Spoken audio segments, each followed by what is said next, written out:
Madame la présidente, madame et monsieur le président de commission, madame et monsieur le ministre, mesdames et messieurs les rapporteurs, chers collègues.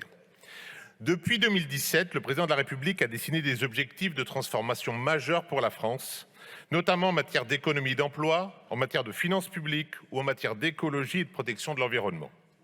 Avec lui, nous pensons au groupe démocrate que c'est dans la durée que nous pouvons agir de façon substantielle sur ces sujets-là.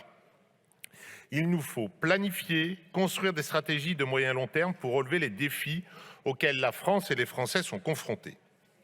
Mais regarder le chemin au loin ne sert à rien si l'on trébuche sur le caillou qui est à nos pieds. Et c'est à l'image de la situation que nous traversons, sauf que ce n'est pas un caillou, mais un énorme bloc de granit qui a surgi du fait de la reprise post-pandémie de la guerre en Ukraine.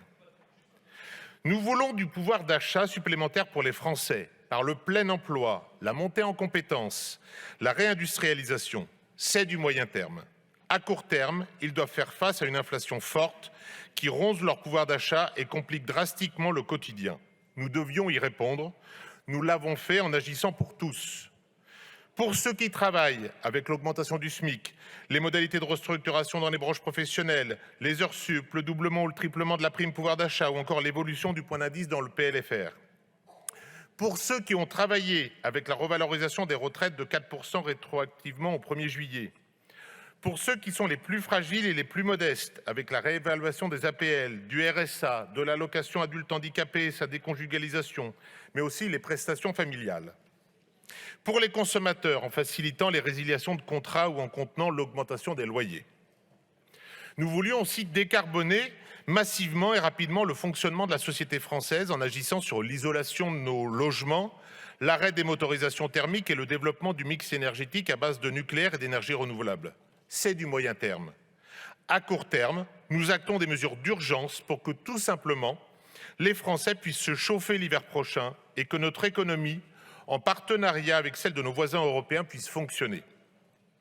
À celles et ceux qui poussent des cris d'orfraie parce que nous réautorisons Saint-Avold à fonctionner ou parce que nous permettons la mise en place d'un méthanier flottant, nous agissons en responsabilité car il n'y aura aucune transformation écologique profonde possible si le pays est bloqué.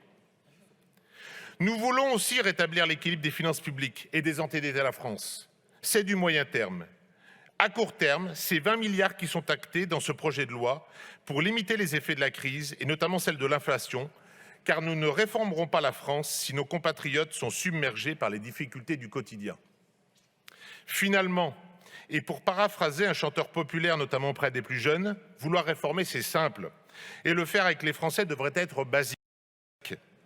Déclamer des bonnes idées c'est simple, construire des majorités de projets pour les faire adopter devrait être basique.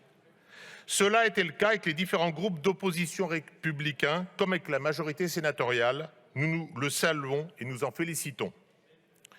Le groupe démocrate se réjouit de ce texte, tant par son contenu que par la forme du débat qui a eu lieu.